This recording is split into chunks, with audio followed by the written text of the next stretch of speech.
Number 1 ମୁଖ୍ୟମନ୍ତ୍ରୀ ମୋହନ ଚରଣ ମାଝୀଙ୍କ ଅଧ୍ୟକ୍ଷତାରେ ଲୋକସେବା ଭବନରେ ଅନୁଷ୍ଠିତ 44ତମ ହାଇ ଲେଭେଲ କ୍ଲିୟରାନ୍ସ ଅଥରିଟି ବୈଠକରେ ଆଜି 44,200 କୋଟି ଟଙ୍କାର 10ଟି ପ୍ରକଳ୍ପକୁ ମଞ୍ଜୁର କରାଯାଇଛି। ରାଜ୍ୟର 8ଟି ଜିଲ୍ଲାରେ ଏହି 10ଟି ପ୍ରକଳ୍ପ ସ୍ଥାପନ କରାଯିବ, ଯାହାଦ୍ୱାରା ପ୍ରାୟ 9,000 ନିଯୁକ୍ତି ସୃଷ୍ଟି ହେବ। ଏହି ଜିଲ୍ଲାଗୁଡ଼ିକ ହେଉଛି ଖୋର୍ଦ୍ଧା, କୋରାପୁଟ, ମାଲକାନଗିରି, ଢେଙ୍କାନାଳ, ପୁରୀ, ନୟାଗଡ଼, କଳାହାଣ୍ଡି ଓ Deogarh. Rare earth manufacturing, semiconductor, cement, automobile, auto commodity, telecom, ଭିତ୍ତିଭୂମି ଏବଂ ଶକ୍ତି ଓ ନବୀକରଣ ଶକ୍ତି କ୍ଷେତ୍ରରେ ନିବେଶ ପ୍ରସ୍ତାବଗୁଡ଼ିକୁ ମଞ୍ଜୁର କରାଯାଇଛି। ନମ୍ବର 2 ମୁଖ୍ୟମନ୍ତ୍ରୀ ମୋହନ ଚରଣ ମାଝୀ 2024-27 ଆର୍ଥିକ ବର୍ଷର ବଜେଟ୍ ବୃତ୍ତି ଟିକସକୁ ଉଚ୍ଛେଦ କରିଛନ୍ତି। ସେ ନିଷ୍ପତ୍ତିକୁ ଶିଳ୍ପ ସଂଘ ଓକ୍ସି ପକ୍ଷରୁ ସ୍ୱାଗତ କରାଯାଇଛି। ଓକ୍ସି ପକ୍ଷରୁ କୁହାଯାଇଛି ଯେ ଏହି ଟିକସ ଉଚ୍ଛେଦ କରିବାକୁ ଆମେ ବହୁଦିନରୁ ଦାବି କରି ଆସିଥିଲୁ। ଟିକସ ଉଚ୍ଛେଦ କରାଯାଇଥିବାରୁ ତାହା ରାଜ୍ୟର କ୍ଷୁଦ୍ର ମଧ୍ୟମ ଉଦ୍ୟୋଗଗୁଡ଼ିକର ନିୟମ ପାଳନ ଚାପ ଓ ଟିକସ ବୋଝକୁ ହାଲୁକା କରିବ। ନମ୍ବର 3 କୃଷକ ଓ କୃଷି କାର୍ଯ୍ୟକୁ ଅଧିକ ଲାଭାନ୍ୱିତ କରିବା ପାଇଁ ସରକାର ପ୍ରତିବଦ୍ଧ। ଲୋକସେବା ଭବନରେ କୃଷି କ୍ଷେତ୍ରରେ ଆର୍ଟିଫିସିଆଲ ଇଣ୍ଟେଲିଜେନ୍ସ ବ୍ୟବହାର ନେଇ ଏକ ଆଲୋଚନା ଉପମୁଖ୍ୟମନ୍ତ୍ରୀ କନକ ବର୍ଦ୍ଧନ ସିଂଦେଓଙ୍କ ଅଧ୍ୟକ୍ଷତାରେ ଅନୁଷ୍ଠିତ ହୋଇଅଛି। ଏଥିରେ କୃଷି ବିଭାଗ କମିଶନର ତଥା ଶାସନ ସଚିବ ସଚିନ ରାମଚନ୍ଦ୍ର ଯାଦବ, କୃଷି ନିର୍ଦ୍ଦେଶକ ଶୁଭମ ସକ୍ସେନା ମଧ୍ୟ ଯୋଗ ଦେଇଥିଲେ। ଓଡ଼ିଶାର ବଜେଟ୍ ଘୋଷଣା ହୋଇଛି। ଏଥିରେ କୃଷି ଓ ଆନୁଷଙ୍ଗିକ କ୍ଷେତ୍ରରେ ପୂର୍ବ ବର୍ଷ ତୁଳନାରେ 12.3% ବୃଦ୍ଧି ଘଟିଛି। ଏହା ଦର୍ଶାଉଛି ଯେ କୃଷକ କୃଷି କାର୍ଯ୍ୟକୁ ଅଧିକ ଲାଭାନ୍ୱିତ କରିବା ପାଇଁ ସରକାର ପ୍ରତିବଦ୍ଧ। ଏଥିପାଇଁ ଉପମୁଖ୍ୟମନ୍ତ୍ରୀ ଶ୍ରୀ ସିଂଦେଓ ମାନ୍ୟବର ମୁଖ୍ୟମନ୍ତ୍ରୀଙ୍କୁ ଧନ୍ୟବାଦ ଜଣାଇଛନ୍ତି। ନମ୍ବର 4 ରାଷ୍ଟ୍ରପତି ଡୋନାଲ୍ଡ ଟ୍ରମ୍ପ ବିଭିନ୍ନ ଦେଶ ଉପରେ ଲଗାଇଥିବା ଶୁଳ୍କକୁ ଗତକାଲି ଆମେରିକାର ସୁପ୍ରିମକୋର୍ଟ ଅସିଦ୍ଧ ଘୋଷଣା କରିଥିଲେ। ଏହି ରାୟ ପ୍ରକାଶ ପାଇବାର କିଛି ଘଣ୍ଟା ପରେ ଟ୍ରମ୍ପ ନୂଆ 10% ଶୁଳ୍କ ଲଗାଇଛନ୍ତି। ଏହାର ପ୍ରଭାବରେ ଭାରତ ଉପରେ ଆମେରିକାର ଶୁଳ୍କ 18%ରୁ ହ୍ରାସ ପାଇ 10% ହୋଇଛି। ନମ୍ବର 5 ଆଜିର ସୁନା ଦର। ଭୁବନେଶ୍ୱରରେ ଉଭୟ ସୁନା ଓ ରୂପା ମୂଲ୍ୟରେ ବୃଦ୍ଧି ଘଟିଛି। 22 କ୍ୟାରେଟ୍ ସୁନାର 10 ଗ୍ରାମ ଦାମ 1,750 ଟଙ୍କା ବୃଦ୍ଧି ପାଇ 1,46,000 ଟଙ୍କା ହୋଇଛି। 24 କ୍ୟାରେଟ୍ ସୁନାର 10 ଗ୍ରାମ ଦାମ 1,910 ଟଙ୍କା ବଢ଼ି 1,59,280 ଟଙ୍କାରେ ପହଞ୍ଚିଛି। ସେହିପରି ରୂପାର ଦାମ 20,000 ଟଙ୍କା ବୃଦ୍ଧି ପାଇ 2,90,000 ଟଙ୍କା ହୋଇଛି। ଗତ 3 ଦିନ ଧରି ସୁନା ଦର ଲଗାତାର ଭାବେ ବଢ଼ିଛି। ଏହି ସମୟରେ 22 କ୍ୟାରେଟ୍ ସୁନା 4,650 ଟଙ୍କା ବଢ଼ିଛି। 24 କ୍ୟାରେଟ୍ ସୁନାର ସେହି ସମୟରେ 5,080 ଟଙ୍କା ମହଙ୍ଗା ହୋଇଛି। ଏହି 3 ଦିନିଆ ରୂପା କେଜି ମଧ୍ୟ 30,000 ଟଙ୍କା ବଢ଼ିଛି। ନମ୍ବର 6 ସଂସ୍କୃତି ଭବନରେ ବିଶ୍ୱ ମାତୃଭାଷା ଦିବସ ପାଳିତ। ଓଡ଼ିଆ ଭାଷା ପ୍ରତିଷ୍ଠାନ ଏବଂ ଓଡ଼ିଶା ସାହିତ୍ୟ ଏକାଡେମୀରେ ମିଳିତ ଆନୁକୂଲ୍ୟରେ ଆଜି ଭୁବନେଶ୍ୱରସ୍ଥିତ ସଂସ୍କୃତି ଭବନ ସମ୍ମିଳନୀ କକ୍ଷରେ ବିଶ୍ୱ ମାତୃଭାଷା ଦିବସ ପାଳିତ ହୋଇଯାଇଛି। ଓଡ଼ିଆ ଭାଷା ସାହିତ୍ୟ ଓ ସଂସ୍କୃତି ବିଭାଗର ସଚିବ ଡାକ୍ତର ବିଜୟ କେତନ ଉପାଧ୍ୟାୟ ଆଜିର କାର୍ଯ୍ୟକ୍ରମରେ ସ୍ୱାଗତ ଭାଷଣ ପ୍ରଦାନ କରିବା ସହ ଆମ ମାତୃଭାଷା ଓଡ଼ିଆ ଭାଷାର ପ୍ରଚାର ଓ ପ୍ରସାର ନିମନ୍ତେ ସଂସ୍କୃତି ବିଭାଗ ପକ୍ଷରୁ କରାଯାଉଥିବା ବିଭିନ୍ନ ଅଭିନନ୍ଦନ କାର୍ଯ୍ୟକ୍ରମ ସମ୍ପର୍କରେ ସମୀକ୍ଷା ବିବରଣୀ ପ୍ରଦାନ କରିଥିଲେ। ନମ୍ବର 7 ଜଳସମ୍ପଦ ବିଭାଗର ପ୍ରମୁଖ ଶାସନ ସଚିବ ଶ୍ରୀମତୀ ଶୁଭା ଶର୍ମାଙ୍କ ଅଧ୍ୟକ୍ଷତାରେ ଆଜି ବିଭାଗୀୟ ସମ୍ମିଳନୀ କକ୍ଷରେ JICA ସହାୟତାପ୍ରାପ୍ତ ରେଙ୍ଗାଲି ଜଳସେଚନ ପ୍ରକଳ୍ପ ଦ୍ୱିତୀୟ ପର୍ଯ୍ୟାୟର 7ମ ପ୍ରକଳ୍ପ ପରିଚାଳନା କମିଟି ବୈଠକ ଅନୁଷ୍ଠିତ ହୋଇଯାଇଛି। ଏହି ବୈଠକରେ ପ୍ରକଳ୍ପ ଅଧୀନରେ ଥିବା ସମୁଦାୟ 39,416 ହେକ୍ଟର ଅଞ୍ଚଳରେ ଜଳ ପରିଚାଳନା ବ୍ୟବସ୍ଥାକୁ ସୁନିଶ୍ଚିତ କରିବା ଲକ୍ଷ୍ୟରେ ପାଣି ପଞ୍ଚାୟତଗୁଡ଼ିକର ଦକ୍ଷତା ବୃଦ୍ଧି ଉପରେ ଗୁରୁତ୍ୱ ଦିଆଯିବ। ନମ୍ବର 8 ରାଜ୍ୟ ବଜେଟକୁ ନେଇ ରାଜ୍ୟ ସରକାରଙ୍କ ଉପରେ ବର୍ଷିଲା ବିଜେଡି। ଗତକାଲି ମୁଖ୍ୟମନ୍ତ୍ରୀ ଶ୍ରୀ ମୋହନ ଚରଣ ମାଝୀ ବିଧାନସଭାରେ 2024-27 ଆର୍ଥିକ ବର୍ଷ ପାଇଁ ରାଜ୍ୟ ବଜେଟ ଉପସ୍ଥାପନ କରିଥିବା ବେଳେ ଆଜି ବିଜୁ ଜନତା ଦଳ ଏହି ବଜେଟ ଅନ୍ତସାର ଶୂନ୍ୟ ଓ କେବଳ ପ୍ରଚାର ଧର୍ମୀ ବଜେଟ ବୋଲି ଅଭିହିତ କରିଛି। ଶଙ୍ଖ ଭବନରେ ଆୟୋଜିତ ସାମ୍ବାଦିକ ସମ୍ମିଳନୀରେ ବିରୋଧୀ ଦଳର ଉପନେତା ତଥା ପୂର୍ବତନ ମନ୍ତ୍ରୀ ଶ୍ରୀ ପ୍ରସନ୍ନ ଆଚାର୍ଯ୍ୟ, ବିଧାୟକ ତଥା ପୂର୍ବତନ ମନ୍ତ୍ରୀ ଶ୍ରୀ ନିରଞ୍ଜନ ପୂଜାରୀ ଓ ବିଧାୟକ ଶ୍ରୀ ଗୌତମ ବୁଦ୍ଧ ଦାସ ରାଜ୍ୟ ସରକାରଙ୍କ ଉପରେ ବର୍ଷିଥିଲେ। ଶ୍ରୀ ପ୍ରସନ୍ନ ଆଚାର୍ଯ୍ୟ କହିଥିଲେ, ରାଜ୍ୟ ସରକାର ବଜେଟର ପରିମାଣ 3,10,000 କୋଟିକୁ ବୃଦ୍ଧି କରି ବାହାଦୁରୀ ନେବାକୁ ସେ ଯେଉଁ ପ୍ରୟାସ କରୁଛନ୍ତି ତାହା ଗ୍ରହଣୀୟ ନୁହେଁ। ନମ୍ବର 9 ପୁରୀ ହେବ ବିଶ୍ୱ ପ୍ରସିଦ୍ଧ ଧାର୍ମିକ ଐତିହ୍ୟସ୍ଥଳୀ। ରାଜ୍ୟ ବଜେଟକୁ ଯୁଗାନ୍ତକାରୀ ବଜେଟ କହିଲେ ଆଇନ ମନ୍ତ୍ରୀ ପୃଥ୍ୱୀରାଜ ହରିଚନ୍ଦନ। ସବୁ ବର୍ଗର ସ୍ୱାର୍ଥକୁ ଧ୍ୟାନ ଦିଆଯାଇଛି, ସମସ୍ତେ ଉପକୃତ ହେବେ। ପୁରୀକୁ ବିଶ୍ୱ ପ୍ରସିଦ୍ଧ ଐତିହ୍ୟସ୍ଥଳୀ କରିବାକୁ ଥିବା ପ୍ରକ୍ରିୟା ସମ୍ପୂର୍ଣ୍ଣ କରିବାକୁ ଗତବର୍ଷ 500 କୋଟିର କମ୍ ଫଣ୍ଡ ଏବେ 1000 କୋଟିର ପ୍ରାବଧାନ ରହିଛି। ନମ୍ବର 10 ଓଡ଼ିଶାରେ ଏପ୍ରିଲ 1ରୁ SIR। ରାଜ୍ୟରେ ଏପ୍ରିଲ 1 ତାରିଖରୁ ଆରମ୍ଭ ହେବ SIR ପ୍ରକ୍ରିୟା। ଜାରି ରହିଛି ମ୍ୟାପିଂ। ରାଜ୍ୟ ମୁଖ୍ୟ ନିର୍ବାଚନ ଅଧିକାରୀ ଆର୍ ସନ୍ତୋଗୋପାଳ ସୂଚନା ଦେଇଛନ୍ତି। 2002 SIR ତାଲିକାର ବିବରଣୀ ଯାଞ୍ଚ କରି ଜଣାଇବାକୁ ନିବେଦନ କରିଛନ୍ତି। ଏହାର ମୂଳ ଉଦ୍ଦେଶ୍ୟ ହେଉଛି ଇଲେକ୍ଟ୍ରୋନିକ୍ କ୍ଲିନ୍ ହେବା ଦରକାର। ନିର୍ବାଚନ କମିଶନ ସଚିବ ପବନ ଦିୱାନ 22ଟି ରାଜ୍ୟ ଓ କେନ୍ଦ୍ରଶାସିତ ଅଞ୍ଚଳର ମୁଖ୍ୟ ନିର୍ବାଚନ ଅଧିକାରୀ CEOଙ୍କୁ ଚିଠି ଲେଖି SIR ସହ ଜଡ଼ିତ ସମସ୍ତ ପ୍ରସ୍ତୁତି କାର୍ଯ୍ୟ ତୁରନ୍ତ ଶେଷ କରିବାକୁ କହିଛନ୍ତି।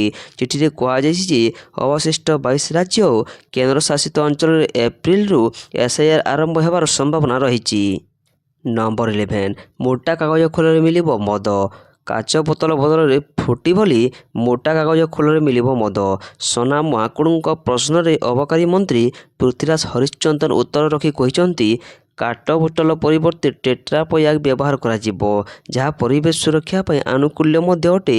ସରକାର କାଚ ବୋତଲରେ ପୁନର୍ବ୍ୟବହାର ପାଇଁ ଉତ୍ସାହିତ କରୁଛି। ନମ୍ବର 12 ଭୁବନେଶ୍ୱରରେ ଖୋଲିବ VFS global visa application centre. ଆସନ୍ତା 1 ଏପ୍ରିଲ 2024 ଅର୍ଥାତ୍ ଓଡ଼ିଶା ଦିବସ ଅବସରରେ ଭୁବନେଶ୍ୱରରେ ଏକ VFS global visa application centre କାର୍ଯ୍ୟକ୍ଷମ ହେବାକୁ ଯାଉଛି ବୋଲି କେନ୍ଦ୍ର ଶିକ୍ଷାମନ୍ତ୍ରୀ ଧର୍ମେନ୍ଦ୍ର ପ୍ରଧାନଙ୍କୁ ପତ୍ର ଲେଖି VFS ଗ୍ଲୋବାଲ ଗ୍ରୁପର ପ୍ରତିଷ୍ଠାତା ତଥା CEO ଜୁବିନ କରକାରିଆ ସୂଚିତ କରିଛନ୍ତି। ନମ୍ବର 13 ରାଜ୍ୟରେ ସୃଷ୍ଟି ହୋଇଛନ୍ତି 16 ଲକ୍ଷରୁ ଅଧିକ ଲକ୍ଷପତି ଦିଦି। ଗୃହରେ ତଥ୍ୟ ରଖିଲେ ମନ୍ତ୍ରୀ। ରାଜ୍ୟରେ ବର୍ତ୍ତମାନ ସୁଦ୍ଧା 16 ଲକ୍ଷରୁ ଅଧିକ ଲକ୍ଷପତି ଦିଦି ସୃଷ୍ଟି ହୋଇଛନ୍ତି। ତେବେ ସୁଭଦ୍ରା ଯୋଜନାଟି ମିଶନ ଶକ୍ତି ବିଭାଗର ପରିସରଭୁକ୍ତ ନୁହେଁ ବୋଲି ବିଭାଗୀୟ ମନ୍ତ୍ରୀ ପ୍ରଭାତୀ ପରିଡ଼ା ସୃଷ୍ଟି କରିଛନ୍ତି। ଲକ୍ଷପତି ଦିଦି ସଂକ୍ରାନ୍ତରେ ବିଜେପି ବିଧାୟକ ଟଙ୍କଧର ତ୍ରିପାଠୀ ପଚାରିଥିବା ପ୍ରଶ୍ନ ଉତ୍ତରରେ ମହିଳା ଓ ଶିଶୁ ବିକାଶ ମନ୍ତ୍ରୀ ପ୍ରଭାତୀ ପରିଡ଼ା କହିଛନ୍ତି ଯେ ରାଜ୍ୟରେ ବର୍ତ୍ତମାନ ମୋଟ 6,02,013 ସଂଖ୍ୟକ ସ୍ୱୟଂ ସହାୟକ ଗୋଷ୍ଠୀ କାର୍ଯ୍ୟରତ ଅଛନ୍ତି ଓ ସେଥିରେ 70,10,000 ଜଣ ମହିଳା ସଦସ୍ୟ ସମ୍ପୃକ୍ତ ଅଛନ୍ତି। ନମ୍ବର 14 ନିଜ ଘରେ ପଶି ଅଷ୍ଟ୍ରେଲିଆକୁ ଧରାଶାୟୀ କଲା ଭାରତ। 2-1ରେ ଜିତିଲା T20 ସିରିଜ୍। ତୃତୀୟଟି T20 ଭାରତ ଅଷ୍ଟ୍ରେଲିଆକୁ 17 ରନରେ ପରାସ୍ତ କରିଛି। ଏହା ସହିତ ଟିମ୍ ଇଣ୍ଡିଆ 3 ମ୍ୟାଚ୍ ବିଶିଷ୍ଟ T20 ସିରିଜ୍ 2-1ରେ ଜିତିଛି। ଆଡିଲେଡ୍ରେ ଖେଳାଯାଇଥିବା ତୃତୀୟ T20ରେ ଟିମ୍ ଇଣ୍ଡିଆ ପ୍ରଥମେ ବ୍ୟାଟିଂ କରି 176 ରନ୍ କରିଥିଲା। ଜବାବରେ ଅଷ୍ଟ୍ରେଲିଆ ଦଳ ନିର୍ଦ୍ଧାରିତ 20 ଓଭରରେ କେବଳ 159 ରନ୍ କରିପାରିଥିଲା। ନମ୍ବର 15 ଶଙ୍କରାଚାର୍ଯ୍ୟଙ୍କୁ ବଡ଼ ଝଟକା। ଯୌନ ନିର୍ଯାତନା ମାମଲାରେ ଦାଖଲ ହେବ FIR। ଜ୍ୟୋତିଷପୀଠର ଶଙ୍କରାଚାର୍ଯ୍ୟ ସ୍ୱାମୀ ଅଭିମୁକ୍ତେଶ୍ୱରାନନ୍ଦ ସରସ୍ୱତୀଙ୍କ ବିରୋଧରେ ଯୌନ ନିର୍ଯାତନା ଅଭିଯୋଗ ସମ୍ପର୍କରେ ପ୍ରୟାଗରାଜର ସ୍ୱତନ୍ତ୍ର ADG କୋର୍ଟ ଦ୍ୱାରା ଏକ ଗୁରୁତ୍ୱପୂର୍ଣ୍ଣ ନିର୍ଦ୍ଦେଶ ଜାରି କରାଯାଇଛି। ADG ପୋସ୍କୋ ବିନୋଦ କୁମାର ଚୌରାସିଆ ସ୍ୱାମୀ ଅଭିମୁକ୍ତେଶ୍ୱରାନନ୍ଦ ସରସ୍ୱତୀ ଏବଂ ତାଙ୍କ ଶିଷ୍ୟ ମୁକୁନ୍ଦାନନ୍ଦ ଗିରିଙ୍କ ବିରୋଧରେ FIR ପଞ୍ଜୀକରଣ କରିବାକୁ ନିର୍ଦ୍ଦେଶ ଦେଇଛନ୍ତି। ନମ୍ବର 16 ଦିଲ୍ଲୀରେ ଆତଙ୍କବାଦୀ ଆକ୍ରମଣ ଯୋଜନା। ଟାର୍ଗେଟରେ ଚାନ୍ଦନୀ ଚୌକ। ରାଜଧାନୀ ଦିଲ୍ଲୀରେ ସମ୍ଭାବ୍ୟ ଆତଙ୍କବାଦୀ ଆକ୍ରମଣ ସମ୍ପର୍କରେ ସୁରକ୍ଷା ଏଜେନ୍ସିଗୁଡ଼ିକ ପୁଣି ଥରେ ସତର୍କତା ଜାରି କରିଛନ୍ତି। ଗୁଇନ୍ଦା ସୂତ୍ରରୁ ସୂଚିତ ହୋଇଛି ଯେ ଆତଙ୍କବାଦୀ ସଂଗଠନ ଲସ୍କରେ ତୈବା ଲାଲକିଲ୍ଲା ନିକଟରେ ଏକ IED ଆକ୍ରମଣ ଯୋଜନା କରୁଛି। ଚାନ୍ଦନୀ ଚୌକ ଏକ ପ୍ରମୁଖ ମନ୍ଦିର ଟାର୍ଗେଟରେ ଥିବା ଜଣାପଡ଼ିଛି। ନମ୍ବର 17 ପ୍ରତ୍ୟେକ ସୀମାଞ୍ଚଳ ଗ୍ରାମକୁ ଭାରତର ପ୍ରଥମ ଗ୍ରାମ ଭାବେ ପରିଭାଷିତ କରିବାର ନିଷ୍ପତ୍ତି। କେନ୍ଦ୍ର ଗୃହ ଏବଂ ସମବାୟ ମନ୍ତ୍ରୀ ଅମିତ ଶାହ ଆସାମର ନାଥନପୁର ଗ୍ରାମରେ 6,839 କୋଟି ଟଙ୍କା ବ୍ୟୟରେ ଭାଇବ୍ରାଣ୍ଟ ଭିଲେଜ ପ୍ରୋଗ୍ରାମ 2ର ଶୁଭାରମ୍ଭ କରିଛନ୍ତି। ଏହି ଅବସରରେ ଆସାମ ମୁଖ୍ୟମନ୍ତ୍ରୀ ଡକ୍ଟର ହିମନ୍ତ ବିଶ୍ବ ଶର୍ମା, କେନ୍ଦ୍ର ଗୃହ ସଚିବ ଏବଂ ଅନେକ ସମ୍ମାନିତ ବ୍ୟକ୍ତି ଉପସ୍ଥିତ ଥିଲେ। ଅମିତ ଶାହ କହିଥିଲେ, ପ୍ରଧାନମନ୍ତ୍ରୀ ନରେନ୍ଦ୍ର ମୋଦି ଆରମ୍ଭ ହୋଇଥିବା ଭାଣ୍ଟି ବାନ୍ ଭିଲେଜ ପ୍ରୋଗ୍ରାମ 2 ମାଧ୍ୟମରେ ଭାରତର ଅନ୍ୟ ଗ୍ରାମ ପ୍ରତି ଆସାମର ସୀମାନ୍ତ ଜିଲ୍ଲାଗୁଡ଼ିକରେ ସମାନ ସୁବିଧା ଯୋଗାଇବା ପାଇଁ ଏକ ପଦକ୍ଷେପ ନେଇଛନ୍ତି ଏବଂ ପ୍ରୟାସ କରିଛନ୍ତି।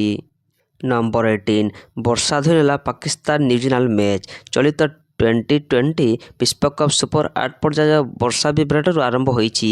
କଲମ୍ବୋରେ ଅଦିନିଆ ବର୍ଷା ପାଇଁ ପାକିସ୍ତାନ ଓ ନ୍ୟୁଜିଲାଣ୍ଡ ମଧ୍ୟରେ ଶନିବାର ଖେଳାଯାଇଥିବା ପ୍ରଥମ ମ୍ୟାଚ୍ ଧୋଇ ହୋଇସାରିଛି। ଫଳରେ ଉଭୟ ଦଳ ପଏଣ୍ଟ ବାଣ୍ଟିବାକୁ ବାଧ୍ୟ ହୋଇଛନ୍ତି। ଏହି ପ୍ରତୀକ୍ଷିତ ମ୍ୟାଚ୍ ନେଇ ପ୍ରଶଂସକଙ୍କ ମନରେ ପ୍ରବଳ ଉତ୍ସାହ ପରିଲକ୍ଷିତ ହୋଇଥିଲା। ସ୍ଥାନୀୟ ଆର୍ ପ୍ରେମଦାସ ଷ୍ଟାଡିୟମରେ ଅପରାହ୍ନ ଭିଡ଼ ଜମିଥିଲା। ତେବେ କଲମ୍ବୋ ଆକାଶର କଳା ବାଦଲ ମ୍ୟାଚ୍କୁ ପ୍ରଭାବିତ କରିବ ବୋଲି ପୂର୍ବାନୁମାନ ରହିଥିଲା। ଶେଷରେ ଏହି ଆଶଙ୍କା ସତ୍ୟରେ ପରିଣତ ହୋଇଥିଲା। ମେଘାଞ୍ଚଳ ଆକାଶ ଏବଂ ପରବର୍ତ୍ତୀ ସମୟରେ ବର୍ଷାର ମାତ୍ରା ବଢ଼ିବାର ସଙ୍କେତ ମିଳି ସାରିଥିବାରୁ ପାକିସ୍ତାନ ଟସ୍ ଜିତି ପ୍ରଥମେ ବ୍ୟାଟିଂ କରିବାର ନିଷ୍ପତ୍ତି ନେଇଥିଲା। ତେବେ ଏହା ଠିକ୍ ପରେ ଝିପିଝିପି ବର୍ଷା ଆରମ୍ଭ ହୋଇପାରେ ବୋଲି ଲଗାତାର ବର୍ଷା ଟୋପା ବର୍ଷିଥିଲା। ଏପରିକି ଘନ ଅନ୍ଧକାର ଘୋଟିଯିବା ସହ ଛାଡ଼ିବାର ନାଁ ଗନ୍ଧ ଧରି ନଥିଲା। ପାକ୍ କ୍ରମଶଃ ବିଗିଡ଼ି ଚାଲିଥିବାରୁ ମ୍ୟାଚ୍ ହେବାର କୌଣସି ସମ୍ଭାବନା ଦେଖାଯାଉନଥିଲା। ଫଳରେ 2 ଘଣ୍ଟା ଅଧିକ ସମୟର ଅପେକ୍ଷା ପରେ ସ୍ଥାନୀୟ ସମୟ ରାତ୍ରି 9:05ରେ ଆମ୍ପାୟାରମାନେ ଏହି ମୁକାବିଲାକୁ ବାତିଲ କରିଦେଇଥିଲେ। ପ୍ରଶଂସକ ନିରାଶ ହୋଇ ଷ୍ଟାଡିୟମ ଛାଡ଼ିବାକୁ ବାଧ୍ୟ ହୋଇଥିଲେ। ନମ୍ବର 19 ସ୍କୁଲରେ ଗ୍ରୀଷ୍ମ ମୁକାବିଲା ପାଇଁ ପଦକ୍ଷେପ ନେବାକୁ ନିର୍ଦ୍ଦେଶ। ଆଗକୁ ଆସୁଛି ଗ୍ରୀଷ୍ମ, ତେଣୁ ଏହାର ମୁକାବିଲା ପାଇଁ ସ୍କୁଲମାନଙ୍କରେ ପ୍ରସ୍ତୁତି ଏବଂ ସତର୍କତାମୂଳକ ପଦକ୍ଷେପ ନେବା ପାଇଁ ସ୍କୁଲ ଓ ଗଣଶିକ୍ଷା ବିଭାଗ ପକ୍ଷରୁ ଜିଲ୍ଲା ଶିକ୍ଷା ଅଧିକାରୀମାନଙ୍କୁ ଚିଠି। ସମସ୍ତ ସରକାରୀ ଅନୁଦାନପ୍ରାପ୍ତ ଏବଂ ବେସରକାରୀ ସ୍କୁଲଗୁଡ଼ିକ ଗ୍ରୀଷ୍ମ ପ୍ରବାହର ମୁକାବିଲା ପାଇଁ ପଦକ୍ଷେପ ନେବାକୁ ଗଣଶିକ୍ଷା ବିଭାଗ ଅତିରିକ୍ତ ସଚିବ ନିର୍ଦ୍ଦେଶ ଦେଇଛନ୍ତି। ସ୍କୁଲଗୁଡ଼ିକରେ ପାନୀୟ ଜଳର ବ୍ୟବସ୍ଥା, ଆବଶ୍ୟକ ସ୍ଥଳେ ନଳକୂପ ମରାମତି କରିବା ଏବଂ ଛାତ୍ର ଓ କର୍ମଚାରୀମାନଙ୍କ ପାଇଁ ପର୍ଯ୍ୟାପ୍ତ ORS ପ୍ୟାକେଟ୍ ମଜବୁତ ରଖିବାକୁ ନିର୍ଦ୍ଦେଶ ଦେଇଛନ୍ତି। ନମ୍ବର 20 ଖୁବ୍ ଶୀଘ୍ର ରିଲିଜ୍ ହେବାକୁ ଯାଉଛି ରଜନୀକାନ୍ତଙ୍କ ଜେଲର 2 ଫିଲ୍ମ। ରଜନୀକାନ୍ତଙ୍କ ଆଗାମୀ ଫିଲ୍ମ ଜେଲର 2କୁ ନେଇ ପ୍ରଶଂସକମାନେ ଉତ୍ସାହିତ ରହିଛନ୍ତି। ନ୍ୟାସନାଲ ଦିଲ୍ଲୀପ କୁମାର ନିର୍ଦ୍ଦେଶିତ ଏବଂ ରଜନୀକାନ୍ତଙ୍କ ଅଭିନୀତ ବହୁ ପ୍ରତୀକ୍ଷିତ ସିକ୍ୱେଲ ଯତୀନ ସରନା ମୁଖ୍ୟ ଖଳନାୟକ ଭୂମିକାରେ ଅଭିନୟ କରିଛନ୍ତି। ସେ ଗତ ଅଗଷ୍ଟରେ ତାଙ୍କ ଭୂମିକାର ସୁଟିଂ କରିଥିଲେ। ଯତୀନ ସରନା ଏହି ଭୂମିକାକୁ ତାଙ୍କ କ୍ୟାରିୟରର ବଡ଼ ମୋଡ଼ ବୋଲି କହିଛନ୍ତି। ନମ୍ବର 21 ଶ୍ରୀ ଜଗନ୍ନାଥ ମନ୍ଦିର ହୁଣ୍ଡିରୁ ମିଳିଲା 58 କେଜି ସୁନା। ଶ୍ରୀ ଜଗନ୍ନାଥ ମହାପ୍ରଭୁଙ୍କ ହୁଣ୍ଡିକୁ ଆସୁଛି କେଜି ସୁନା। ଭକ୍ତମାନେ ସ୍ୱହସ୍ତରେ ଦାନ କରୁଛନ୍ତି ସୁନା ରୂପା। ଶ୍ରୀ ଜଗନ୍ନାଥ ମନ୍ଦିର ହୁଣ୍ଡିରୁ ଗତବର୍ଷ 18,59,23,000 ଟଙ୍କା ମିଳିଛି। ମନ୍ତ୍ରୀ କହିଛନ୍ତି ଭକ୍ତମାନେ 3 କେଜି 441 ଗ୍ରାମ ମିଶ୍ରିତ ସୁନା ଦାନ କରିଛନ୍ତି। 33 କେଜି 648 ଗ୍ରାମ ମିଶ୍ରିତ ରୂପା ଅଳଙ୍କାର ଦାନ କରିଛନ୍ତି।